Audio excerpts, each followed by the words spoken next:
mulai ya. Nah, pertemuan kita hari ini ya, kita akan bahas terkait dengan teknologi pengolahan air. Nah, kalau minggu kemarin teman-teman sudah melihat video terkait dengan eh, dampak-dampak ya, yang berhubungan dengan air, misalnya salah satunya adalah penyakit yang berhubungan dengan air. Nah, hari ini kita akan bicara tentang teknologi pengolahan air. Nah, dalam teknologi pengolahan air ini, materi ini saya coba bagi menjadi dua, gitu ya. Yaitu yang berhubungan dengan air bersih, gitu, kemudian dengan air limbah. Jadi pada prinsipnya kan ini keduanya adalah air, gitu ya. Jadi eh, hampir-hampir sama cara pengelolaannya, tapi ada secara prinsip yang berbeda. Nanti teman-teman bisa menyimak. Gitu. Yang pertama kita akan masuk di air bersih, gitu ya. Air bersih itu sendiri secara pemakaian, ya. Jadi kita membutuhkan air bersih untuk berbagai macam kegiatan. Jadi dalam air bersih tersebut ada dua, gitu ya. Ada yang disebut sebagai air bersih, kemudian ada yang disebut sebagai air minum. Nah, air bersih itu belum tentu bisa diminum. Dan air minum, ya dia pasti sudah bersih. Jadi kalau dari segi kualitas, ya, misalnya kalau kita buat grafik begitu ya, kemudian ini air bersih, kemudian di sini ada air minum, ya. Kualitasnya itu kira-kira ya, itu lebih tinggi yang air minum. Lebih tinggi yang air minum. Kualitasnya lebih tinggi dari air minum. Nah, berarti dia akan mengalami proses pengolahan yang lebih kompleks dibandingkan dengan air bersih. Karena berhubungan dengan um, aspek kesehatan. Ya. Jadi berhubungan dengan aspek kesehatan. Nah, dalam konteks penggunaan air itu sendiri, ada yang namanya piramida kebutuhan air. Ada air yang dibutuhkan dalam jumlah yang besar, tapi bukan untuk diminum. Oh, sehari-hari kita semuanya membutuhkan air untuk berbagai macam aktivitas gitu. Dari aktivitas kebersihan kita, ya, mandi, ya, buang air kecil, buang air besar, perlu dibilas menggunakan air. Kemudian untuk kebutuhan rumah tangga, aktivitas kebersihan, gitu ya. Kemudian mencuci pakaian, kemudian mandi, masak, air minum. Nah, kenapa warnanya hijau? Nah, disinilah dibedakan antara kegiatan utama dan kegiatan pendukung. Nah, apakah semuanya perlu? Perlu, tapi dalam kondisi minimal, misalnya kondisi darurat, berarti air yang berwarna hijau itu yang menjadi prioritas untuk dipenuhi. Jadi kalau ditampilkan di sini 10 liter untuk air minum, 20 liter untuk masak, 30 liter untuk mandi, kira-kira gitu ya. Jadi um, jumlah air tersebut yang harus dipenuhi dalam kondisi minimal. Nah, sehingga ada namanya standar pelayanan minimal. Jadi kalau di dalam desain ada dua pilihan. Apakah secara total, apakah dalam kondisi minimal. Berarti kalau total ini total. Sehingga ketemulah misalnya kebutuhan air itu antara 120 liter sampai 200 liter per orang per hari. Itu secara total. Tapi bagaimana dengan kebutuhan minimal? Berarti kebutuhan minimal yang warna hijau saja. Ada yang mengasumsikan di dalam beberapa referensi, dia cukup sebanyak 20-30 liter per orang per hari. Jadi perbedaan ini akan menunjukkan jumlah air yang juga berbeda yang perlu disiapkan kira-kira gitu. Nah, ini berhubungan dengan tingkat penggunaan air. Nah, dari mana air tersebut didapatkan? Ya? Pastinya ada yang kita sebut sebagai air baku. Air baku itu sumber airnya, disebut dengan istilah air baku. Jadi mata kuliah pengantar teknik lingkungan ini akan membawa berbagai macam eh, apa eh, kata begitu ya, yang mungkin nanti akan sering kita gunakan di dalam mata kuliah selanjutnya. Jadi kalau perlu dicatat ya, air baku itu apa? Jadi air baku itu adalah sumber air yang digunakan nanti kalau diolah dia akan menjadi dua ya, air bersih dan kalau diolah lagi menjadi air minum. Sumbernya secara umum itu ada beberapa. Ada mata air, ya air yang keluar dari tanah karena memang tanahnya mengandung air ya yang keluar begitu saja misalnya di daerah pegunungan ya, daerah yang memiliki vegetasi yang masih sangat bagus gitu. Kemudian ada juga yang disebut sebagai air tanah. Air tanah ini air yang perlu digali dulu ya, perlu dibor dulu di dalam tanah atau kita kenal sebagai air sumur ya. Sumur itu juga ada dua, ada sumur dangkal dan sumur dalam. Sumur dangkal itu seperti sumur yang kita gunakan di rumah kita masing-masing. Yang kelihatan ada cincin sumurnya, ataupun tidak kelihatan. Gitu. Tidak kelihatan artinya menggunakan sumur bor, tapi dalam kedalaman yang masih kategori dangkal. Misalnya 20 meter, 30 meter, 40 meter, atau 50 meter masih dalam kondisi dangkal.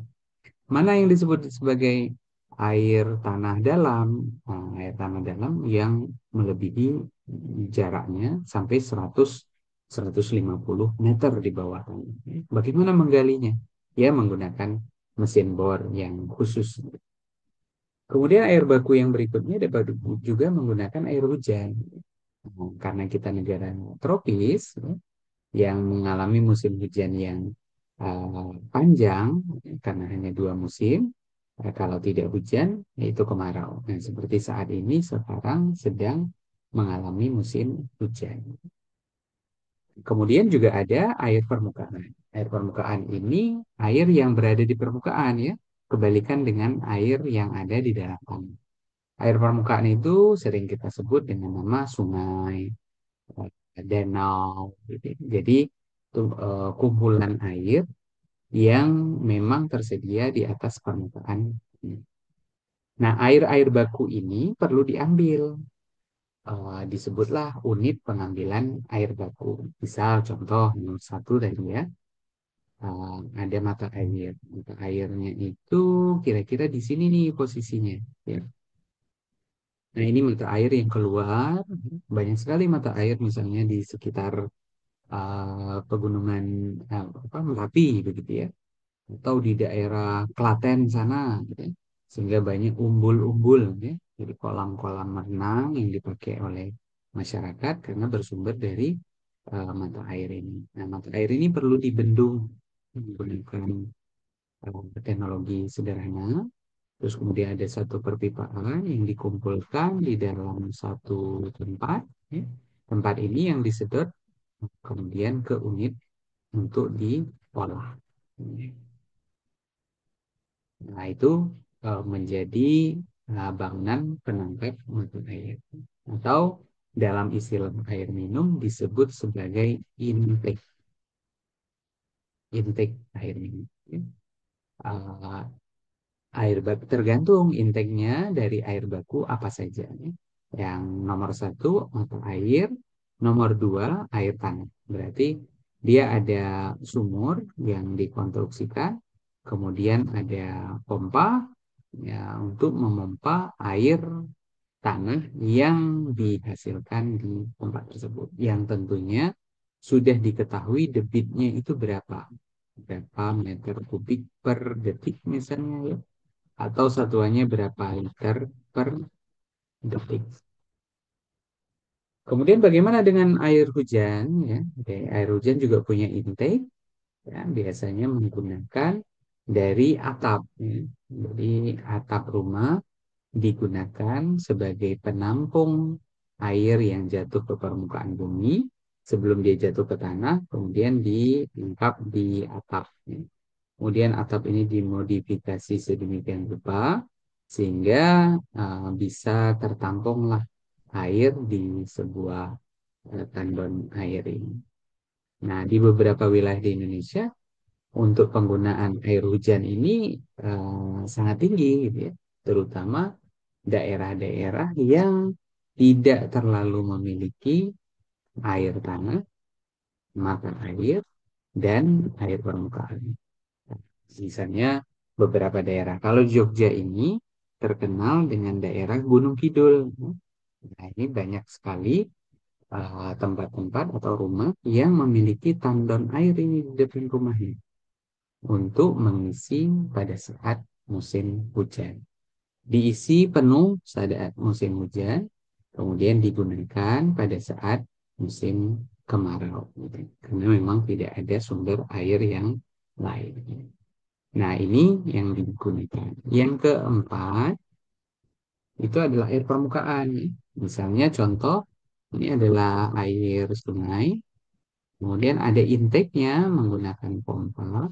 Yang pompa ini nanti ditaruh di dasar yang sudah dihitung ya, ketinggian pada saat dia paling rendah dan ketinggian air pada saat air sungai tersebut paling tinggi begitu.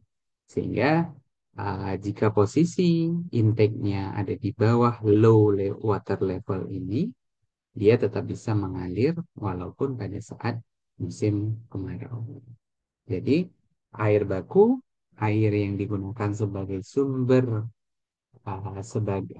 untuk diolah pada saat akan mengolah air minum maupun air bersih, tapi perlu unit untuk mengambil air tersebut. Disebutlah sebagai intake. Intake-nya tentunya beda-beda. Teman-teman nanti dalam perencanaan pengolahan air minum, ini akan menggambar dan tentunya menghitung kebutuhan dari intake tersebut. Nah, setelah diambil ya, air baku tersebut, kemudian langkah berikutnya perlu ditransmisikan. Nah, bisa jadi, misalnya ya, ini sungai, gitu ya. Ini sungai mengalir, terus kemudian di sini ada intake nih ya, intake untuk diambil air sungainya. Nah, tapi karena elevasi sungainya, katakanlah ya gini ya, ini sungai, terus kemudian dia ke atas, ini air sungainya, kemudian ada pompa, dan ini terus naik ke atas. Nah, unit pengolahannya tidak dibuat di bawah di sini, tapi dibuat di atas. Nah, kalau dibuat di atas berarti perlu unit transmisi ya, untuk menghubungkan dari air baku, kemudian intake, kemudian dengan pipanya yang mungkin memiliki jarak ya mungkin beberapa ratus meter atau bahkan kilometer. Nah, dibutuhkanlah unit transmisi. Nah, unit transmisi ini harapannya lebih baik memang berjalan secara gravitasi untuk menghemat biaya pemompangan. Jadi dari air baku tadi kemudian ditransmisikan untuk menuju ke lokasi apa? Lokasi pengolahan. Siap untuk diolah. Karena air baku tadi kan memiliki kualitas yang berbeda-beda. Gitu. Berbeda-beda. Jadi perlu untuk diolah terlebih dahulu. Nah, berbeda sumber air bakunya, maka akan berbeda pula pengolahan yang akan digunakan. Jadi, misalnya contoh ya, air sungai. Nah, ini dua contoh ini kebetulan air termasuk kategori apa tadi? Kategori air permukaan. Keduanya. Tapi ternyata walaupun dia sama-sama air permukaan, dia memiliki karakter air yang berbeda. Nah, dalam prinsip pengolahan air, kualitas air baku itu akan mempengaruhi. Mempengaruhi apa? Mempengaruhi unit pengolahan yang akan digunakan. Misalnya contoh gitu ya, air sungai. Kemudian ada unit pengolahan yang bernama screen. Ya, seperti saringan. Ya. Besi-besi yang uh, untuk supaya misalnya ada sampah-sampah dengan ukuran yang besar tidak ikut masuk ke dalam unit pengolahan yang terbawa mungkin dari intake ya, terbawa di unit transmisi. Nah, sehingga butuh yang namanya screen. Nah, kemudian di sini ada tulisannya aerasi opsional. Aerasi ini fungsinya untuk apa? Untuk menghilangkan bahan organik yang ada di air sungai tersebut. Misal, setelah hasil pengujian menunjukkan bahwa bahan organik di dalam air tersebut cukup tinggi nih, ya. Sehingga perlu untuk dihilangkan. Nah, salah satu model penghilangannya adalah menggunakan aerasi. Kemudian selanjutnya adalah prasedimentasi. Ini juga menjadi opsional. Prasedimentasi ini eh, apa? Hmm, Pengolahan untuk melakukan pengendapan. Jadi karena diindikasi di dalam air tersebut memiliki banyak kandungan padatan yang bisa dihilangkan dengan model pengendapan, akhirnya dibuatlah prasedimentasi. Jadi intinya ngolah air itu apa? Menghilangkan komponen-komponen di dalam air yang tidak dibutuhkan untuk penggunaan. Nah, ini penggunaannya kan untuk kepentingan air bersih. Berarti dipakai oleh manusia. Ada standarnya. Nah, dari standar tersebut, selanjutnya ketahuan apa sih yang tidak dibutuhkan tersebut. Ya. Nah, yang tidak dibutuhkan di mana? Itulah yang harus dihilangkan dari air tersebut. Jadi dipisahkan. Pengolahan air tidak menghilangkan pencemar, hanya memisahkan saja. Dipindahkan dalam fase yang lain. Misal ya, mau memisahkan tadi screen air menggunakan screen ya, air dengan sampah dengan ukuran yang besar. Sampahnya hilang nggak? Hanya pindah tempat saja. Sampahnya nyangkut di screen. Kemudian sampahnya diambil, dimasukkan ke sistem pengolahan sampah.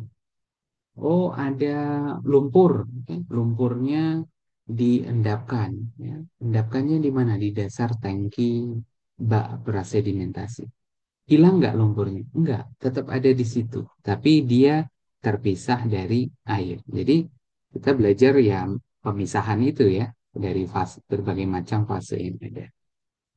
Kemudian di air sungai ditambahkan koagulannya. Koagulan itu ya beberapa senyawa kimia yang digunakan untuk proses koagulasi dan flokkulasi. Jadi dicampur di dalam air tersebut untuk membentuk apa ya padatannya menjadi lebih besar. Misalnya kalau kita misalnya kita bayangkan ya dalam satu air ya, padatannya kecil banget. Berupa titik-titik seperti ini. Kita minta dia untuk mengendap. Kalau dia ukurannya kecil, dia memiliki massa yang kecil juga, sehingga sulit untuk melakukan pengendapan. Sehingga butuhlah bantuan yang lain namanya koagulan.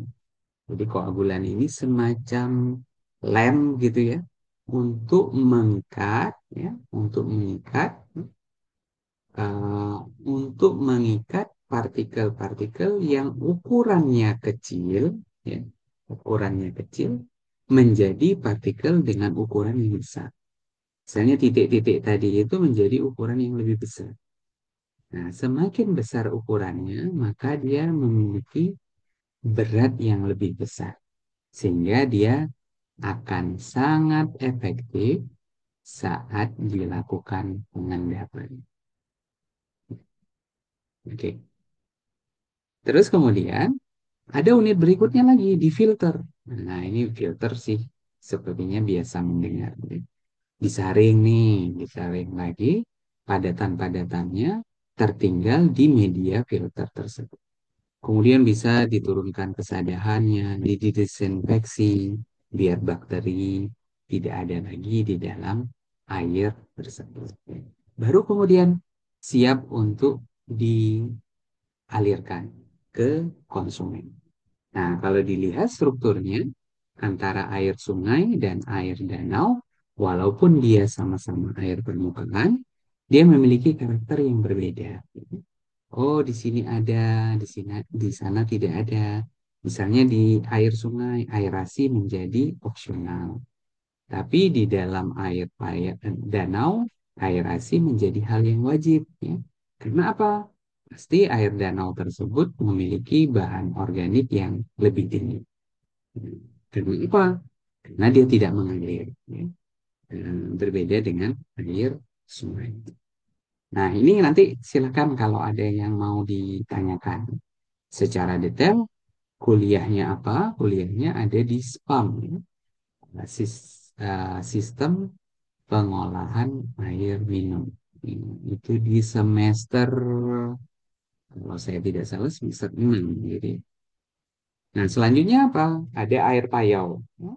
Jadi beda karakter airnya, beda unit pengolahan yang digunakan. Misalnya contoh yang paling berbedaan adalah ada unit pertukaran ion, ada unit filtrasi membran. Apa yang dikandung oleh air payau ini gitu ya? Air payau ini mengandung bahan organik dalam jumlah yang sangat tinggi. Bahan organik dalam jumlah yang sangat tinggi. Jadi kalau organiknya tinggi di dalam air, sehingga menyebabkan warna dari air tersebut itu berbeda gitu ya, berbeda, berubah gitu ya. Nah, ini menjadi oh, harus dihilangkan dulu sebelum dia dikonsumsi. Air gambut ya. Oh, maaf, air payau itu ini bukan air yang tadi bahan organik tinggi itu air gambut ya, bahan organik tinggi. Maaf. Ya. Kalau air payau itu apa? Air tidak tawar, tidak asin ya. Jadi biasanya ini muncul di daerah-daerah yang berdekatan dengan wilayah pesisir.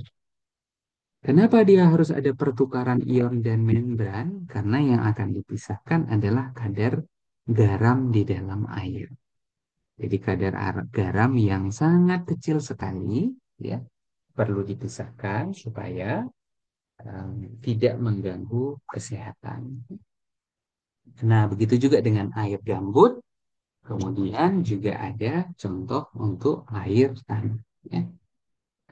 Ini ada proses oksidasi ya, memasukkan oksigen di dalam air tersebut supaya air tersebut yang mengandung berbagai macam logam, biasanya air tanah itu mengandung Fe dan Mn, besi dan mangan, itu bisa turun uh, kandungan logamnya sehingga tidak mengganggu kesehatan kita. Jadi uh, beda air baku yang digunakan, maka berbeda pula um, apa namanya unit pengolahan yang digunakan. Melani baru hadir ini ya. Jam berapa ini sudah? Terus dari tadi sudah hadir terus keluar. Oke. Nah, opsi teknologi yang digunakan untuk pengolahan air minum itu bisa macam-macam ya. Ada menggunakan sedimentasi tadi, bisa menggunakan koagulasi, pencampuran bahan kimia koagulan tadi ke dalam air, atau ditambah dengan filtrasi, atau filter juga tapi dengan saringan pasir lambat, dan ditambah untuk menghilangkan kandungan bakteri di dalam air tersebut. Jadi ini penyakitnya, ini obatnya. Nah, kira-kira gitu.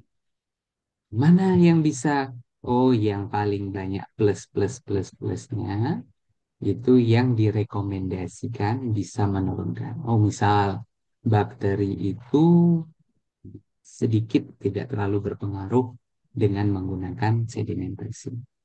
Koagulasi juga sama. Tapi kalau ada filtrasi ini nambah dikit. Saringan pasir lambat oke. Disinfeksi juga oke. Jadi tergantung penyakitnya apa. Kemudian kita berikan obatnya yang juga menyesuaikan dengan penyakitnya.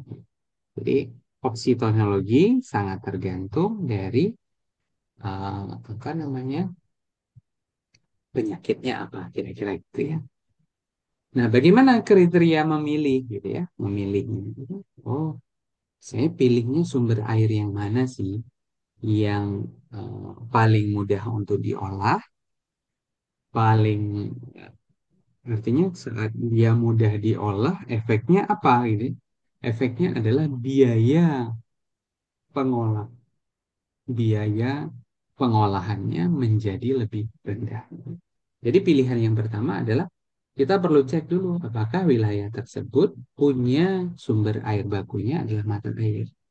Karena mata air ini relatif sudah sangat bersih sehingga pengolahannya akan menjadi minimalis. Nah, bahkan kalau kita dengar ini iklan-iklan gitu ya, dari sumber mata air hanya disaring begitu saja, dimasukkan ke dalam botol, kemudian atau galon, kemudian dijual menjadi produk air mineral. Nah, ya kita sebutnya air mineral. Itu menjadi pilihan yang paling utama. Tapi kita sangat sadar bahwa tidak semua wilayah di Indonesia memiliki sumber muka air. Jadi kalau nggak ada, ya pilihan berikutnya yaitu air permukaan. Oh nggak ada juga, berarti pakai air sumur, dangkal. Oh nggak ada juga, berarti air sumur dalam. Oh nggak ada juga, berarti air hujan. Jadi pilihannya step by step. Jadi tidak air hujan sebagai utama. Tapi kalau air hujan mau tetap dipakai sebagai pendukung, itu tidak masalah. Ya. Sangat dianjurkan untuk meningkatkan ya apa kualitas pengelolaan air yang lebih baik. Jadi cadangan airnya tetap ada. Tidak membiarkan air hujan dengan cepat pergi ke laut, kira-kira gitu ya. Nah, kita ya sebagai seorang environmental engineering, kita nanti akan dihadapkan oleh berbagai macam kasus. Ya. Nah, salah satu contoh kasusnya adalah, oh ada nih sumber air dengan berbagai macam parameter yang sudah diuji di laboratorium lingkungan, misalnya seperti laboratorium yang kita punya, gitu ya. Diuji nih temperatur, pH, DO, BOD, COD, nitrat, nitrit, klorida, gitu ya, sulfida, deterjen, fenol, fosfat, sampai total koli. Ya. Itu semuanya adalah parameter-parameter uji dari air. Kemudian dipantau, oh bulan Februari segini hasilnya, bulan Januari, Juni segini hasilnya, Oktober segini hasilnya, gitu ya. Oh bagaimana dengan baku mutunya? Baku mutu itu adalah satuan yang digunakan sebagai standar. Itu diatur oleh siapa? Oleh pemerintah lewat berbagai macam regulasi. Biasanya disebut sebagai Permen, ya, Peraturan Menteri, Kepmen, Keputusan Menteri. Itu berisi angka-angka boleh tidaknya air tersebut untuk diolah gitu. Jadi ada kesepakatan secara nasional. Tapi bagi beberapa daerah yang mampu mengelola airnya secara maksimal, dia punya juga peraturan di level daerah.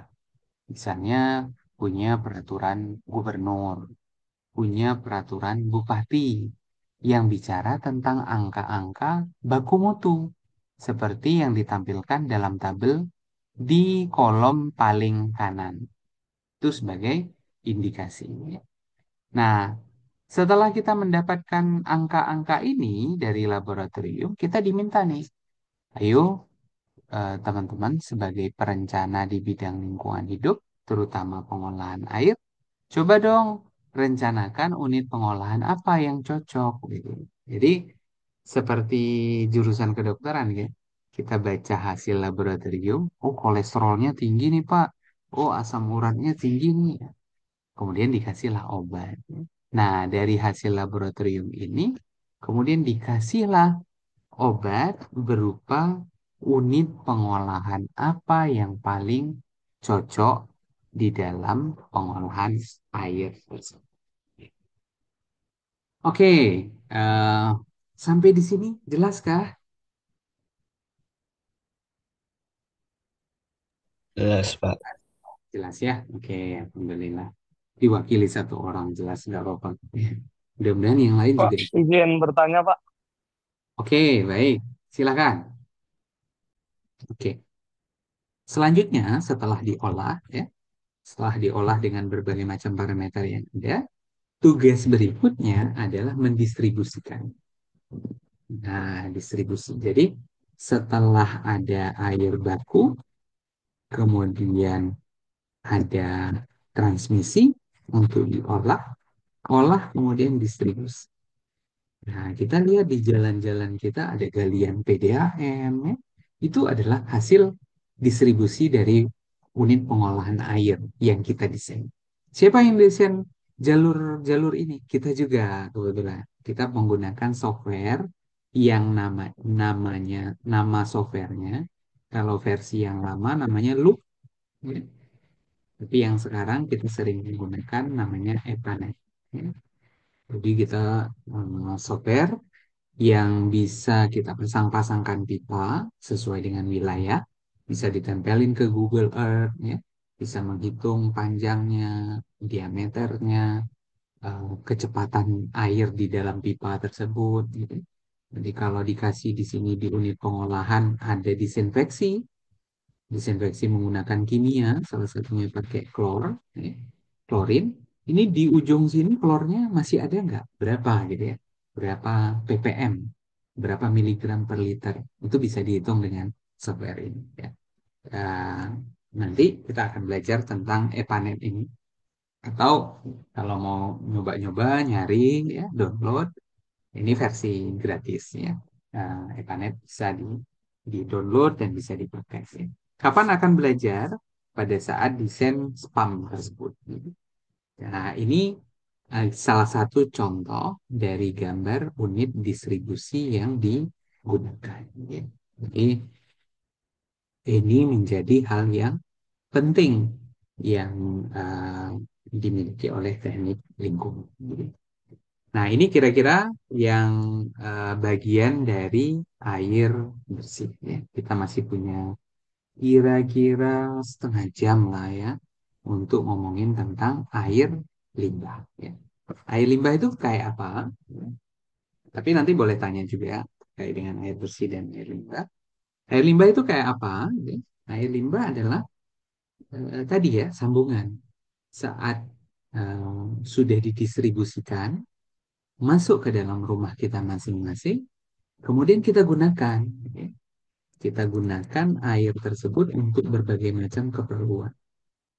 Setelah digunakan, kontak dengan tubuh kita, kontak dengan cucian kita, ya, kontak dengan berbagai macam peralatan rumah kita, kemudian menghasilkan air juga. Karena siklus air ya dia berputar gitu, ya. Dari awalnya bersih, kemudian menjadi kotor, yang nanti akan mengalami siklus lagi menjadi bersih kembali. Jadi muter-muter gitu. Jadi muter. Nah, air bersih, air kotor yang dihasilkan dari aktivitas kita itu disebut sebagai air limbah. Semakin kompleks aktivitas yang kita lakukan, maka air limbah yang kita hasilkan juga semakin kompleks. Nah, apa itu air limbah? Tadi ya, sudah kita jelaskan. Air bekas yang sudah tidak dimanfaatkan atau tidak dapat dimanfaatkan secara langsung oleh manusia karena berbagai macam kandungan pencemar. Kan kita mandi misalnya pakai sabun, pakai sampo, bersih cuci piring pakai cairan pencuci piring, ngepel lantai pakai sabun pencuci apa pembersih lantai gitu, dan macam-macam. Sehingga ada mengandung kandungan pencemar. Dan sumbernya bisa macam-macam, tergantung dari aktivitas penggunaan air itu sendiri ya. Yang paling banyak domestik, area komersil, ya, area industri, peternakan. Pokoknya semua aktivitas yang menggunakan air, maka dia akan menghasilkan air limbah. Nah, pertanyaannya apa sebenarnya isi dari air limbah tersebut? Gitu. Jadi kalau air limbah tersebut ya isinya pasti air, tapi dia juga mengandung padatan. Padatan ini yang terbawa tadi ya dari berbagai macam sumber yang dia punya, yang mengandung 70% organik dan 30% anorganik. Dia mengandung protein, karbohidrat, lemak. Nah, biasanya dari aktivitas kita ya, konsumsi kita. Dari sabun kita mengandung protein loh, mengandung lemak loh. Dari aktivitas pencucian sayur, pencucian buah, ayam, daging, ikan, itu juga mengandung segala macam. Sehingga perlu diolah. Olahnya gimana gitu ya? Sebelum dikembalikan ke alam, dia perlu diolah. Karena tadi siklusnya kan berputar. Ya. Saat dia kotor di rumah kita, kemudian kita perlu lagi air bersih lewat air baku tadi, maka kita perlu mengembalikan ke alam dengan cara yang baik. Kalau tidak baik, maka air baku yang kita akan manfaatkan menjadi kualitasnya menjadi sangat rendah. Nah, ini menjadi masalah, ya. Nah, apa yang harus dilakukan, gitu ya? Harus diolah. Nah, olahan pertama adalah yang pertama ya. Jadi ini tipe-tipe pengolahan air limbah. Yang pertama disebut sebagai sistem setempat. Diolah di sumbernya secara langsung dan dimiliki oleh individunya sendiri. Misal, contoh kita di rumah kita masing-masing. Ada nggak ya unit pengolahan limbah? Ada yang kita sebut sebagai septic tank. Ya. Jadi, kita sebut sebagai septic tank. Itu setiap rumah punya septic tank, berarti titik-titik. Ya. Ini bisa digunakan untuk wilayah yang memungkinkan. Misal, dia punya lahan untuk membangun septic tank. Kalau nggak punya lahan, gimana, Pak? Nah, ada alternatif yang lain. Maka dipakailah sistem yang kedua. Sistemnya namanya sistem komunal. Gimana sistem komunal ini? Beberapa rumah sepakat untuk membangun septic tanknya bersama. Saya nggak punya lahan, tapi saya punya limbah. Tidak mungkin limbahnya dibuang begitu saja. Nanti akan menimbulkan penyakit. Maka saya membutuhkan unit pengolahan. Gimana ya cara membangunkannya? Oh, dengan sistem perpipaan. Saya alirkan ke lahan yang dimiliki tetangga, tapi kita sepakat nih untuk kelola bersama. Nah, misalnya ada 10 rumah, 30 rumah, 40 rumah, jadi satu tempat. Berarti unit pengolahan menjadi lebih besar. Dan kita bisa ikut mendesain sistem IPAL komunal. Ada nggak ya di Jogja? Sangat banyak. Ya. Jadi nanti kita agendakan deh untuk kuliah ini, kita akan ada lapangan ya. Nah, karena kelasnya kecil, mungkin lapangannya jadi mudah juga, nggak usah harus kita pergi pergi apa kita cari tempat yang dekat kampus saja, terus kemudian kita lihat ya. Tapi perginya secara individu aja masing-masing, nggak usah ngumpulin pakai bis kan agak agak repot gitu ya. Perlu harus diatur. Nah, ini biar simple, nanti kita janjian ketemu di mana. Saya kasih Sherlocknya masing-masing, kita datang ke situ ya. Nggak usah lama-lama, 1 jam untuk lihat sistem yang ada. Ya, teman-teman. bisa punya pengalaman lapangan juga. Ya. Nah, sistem yang ketiga gimana? Oh, sistemnya gabungan. Di rumah punya, nggak cukup di rumah, terus kemudian masukin ke IPAL komunal bersama. Oh, saya nggak punya juga, Pak. Saya nggak punya lahan, nggak punya segala macam. Nah, ada sistem yang keempat, disebut sebagai IPAL terpusat atau IPAL terpadu. Ini dipakai bareng-bareng satu kota. Ada nggak Jogja? Ada kebetulan contohnya. Lokasinya di Bantul sana. Namanya IPAL Sewon. Sewon. Aduh. Nah, IPAL-nya namanya IPAL Sewon. IPAL terpusat. Setiap rumah ada pipa-pipa. Nah, kebetulan nih rumah saya pakainya sistem kayak gini. Ya. Karena dilewati oleh sistem tadi.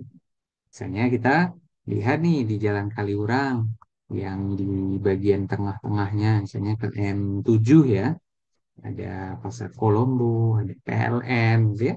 Nah, bagian tengah-tengah jalan itu agak agak kurang rata, ada sedikit bolong-bolongan. Nah, itu di bawahnya itu ada saluran IPAL. Jadi masyarakat yang ada di kanan kirinya itu ngalirkan air limbahnya ke saluran tersebut. Kemudian dibawalah ke IPAL Sewon yang berada di Bantul untuk mengurangi apa?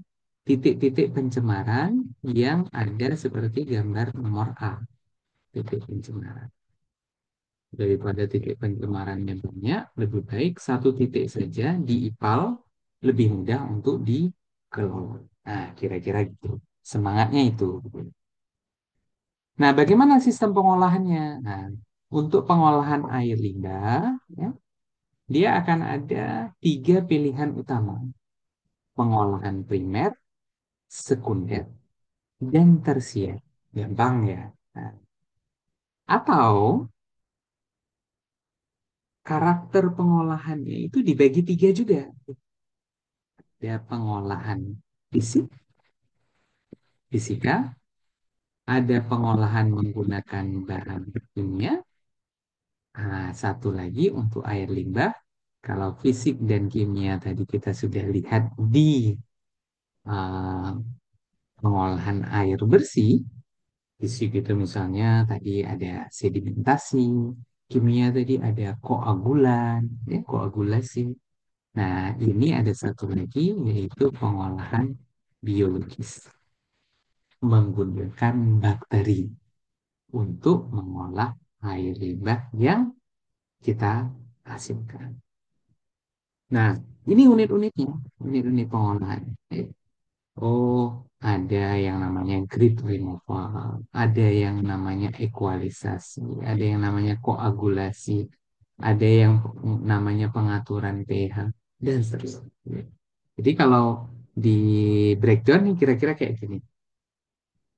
Misal yang pertama ya, pemisahan antara padatan dengan cairan. Nah, ini kan tadi dari tadi ya kita bicara air itu adalah misah-misahin.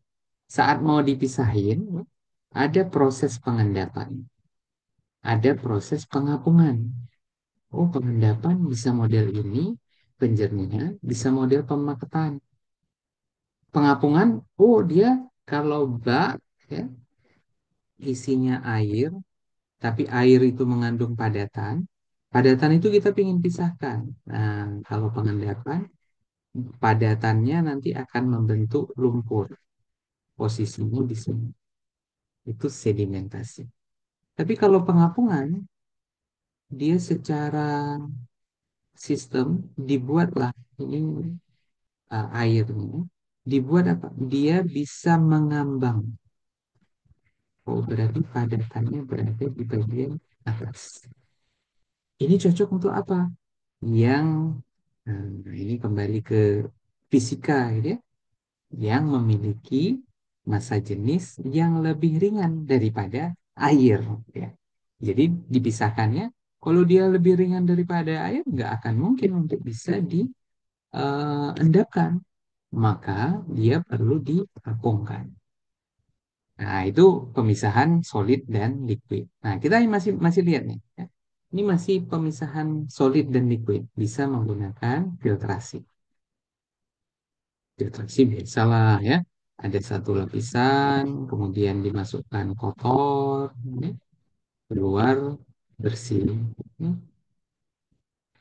Nah, di sini nempellah yang kotor-kotor tadi di media filter. Atau pakai centrifugal, centrifugal separation. Ini menggunakan uh, teknologi yang lain. Nanti kita lihat seperti apa. Ya. Kemudian yang gimana lagi ya proses secara fisika kimia. Ya. Berarti ada fisiknya, ada kimianya. Berarti menggunakan bahan kimia. Ya. Apa yang disebut? Ada oksidasi, ada proses ekstraksi, ada absorpsi, ada pertukaran ion, ada reverse osmosis. Jadi ini mengenalkan dulu ya pada teman-teman unit-unit pengolahan dalam bidang pengolahan air limbah. Dan yang terakhir yang berhubungan dengan proses biologis. Apa saja? Wah, dia digunakanlah berbagai macam bakteri, bakteri yang bisa digunakan untuk pengolahan air. Apa namanya? Oh, ada macam-macam. Ada bakteri tersebut tersuspensi, misalnya. Dia bercampur dengan air limbah tersebut. Oh, ada juga yang kedua namanya attached culture. Dia menempel di dalam suatu media. Oh, ini ada media yang digunakan, kemudian direndam dalam air limbah. Ini ada lapisan licin, namanya biofilm. Nah, lapisan biofilm ini disebut sebagai attached culture-nya. Jadi melekat pada media tersebut. Nah, tugasnya apa? Jadi kalau dibesarkan lagi, nah, kelihatanlah bakteri yang punya mulut misalnya gitu. Nah, dia makan si limbah-limbah yang dihasilkan. Nah, itu pakai biologis. Waktunya pasti lebih lama. Ada yang aerobik maupun anaerobik. Pakai udara maupun tidak pakai udara dari bakteri yang dihasilkan. Nah, pengolahannya bisa macam-macam ya. Bisa on-site. Jadi kalau dilihat dari WC yang kita punya, dari bak cuci piring, dari kamar mandi, ada tangki septic atau septic tank. Suatu saat penuh, terus disedot pakai truk lumpur tinja. Dibawa ke satu tempat namanya IPL tuh, instalasi pengolahan lumpur tinja. Oh, dipakai lagi reuse jadi pupuk, dibawa ke tempat pemrosesan akhir sampah, airnya dibuang ke sungai. Boleh nggak? Boleh, tapi dengan syarat harus sudah memenuhi baku mutu yang ditetapkan. Nah, ini kelebihannya adalah sistem on-site. Jadi diolah di tempat masing-masing. Ya, ini nggak perlu kunjungan di kos masing-masing, berarti sudah tahu di mana lokasi septic tank. Nah, kalau yang offset gimana? Oh, offset berarti dia tidak diolah di tempat itu.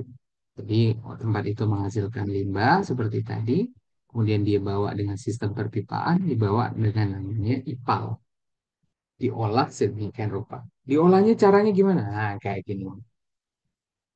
Dari air masuk, kemudian ada suatu unit namanya komunitor. Komunitor itu kayak blender untuk memblender limbah yang kita punya. Warna kuning, warna coklat campur jadi satu di blender supaya jadi cairan. Tidak ada padatan yang tertinggal. Kemudian masuk ke dalam satu unit namanya grid chamber. Grid itu pasir. Jadi untuk memisahkan pasir-pasir yang mungkin terbawa. Kok bisa ikut terbawa? Ya, namanya juga saluran. Ada di tengah jalan yang mungkin pasir-pasir di jalan itu ikut masuk. Sehingga perlu dihilangkan. Pasirnya dipisah. Kemudian diendapkan lewat sedimentasi. Kemudian diolah. Pengolahan yang pertama. Diendapkan lagi. Ini belum cukup dibalikkan lagi. Kalau sudah cukup, masuk ke unit berikutnya. Oh, disinfektan. Setelah itu mengalir ke sungai untuk dikembalikan menjadi air baku lagi. Kalau tidak, wah, ini kita kekurangan air baku. Tidak punya air baku kalau tidak mengembalikan ke sungai tadi. Tidak untuk ditampung terus-menerus. Gitu. Nah, apa saja aspek yang mempengaruhi tadi ya? Banyaknya air limbah itu sangat pengaruh dengan faktor ekonomi, sosial, lingkungan, ya, demografi. Sangat pengaruh dari karakter penduduk. Kalau gayanya kita nggak pernah mandi ya berarti ya air limbah yang kita hasilkan juga tidak banyak. Tidak sebanyak orang yang rajin mandi, gitu, kira-kira. Kalau orang yang hobinya masak terus, ya, dia akan menghasilkan air limbah untuk preparasi masaknya menjadi lebih besar dibandingkan dengan orang yang tidak masak. Jadi aspek-aspeknya cukup berpengaruh. Nah, mungkin itu yang bisa saya sampaikan di dalam materi yang singkat. Silakan kalau ada pertanyaan.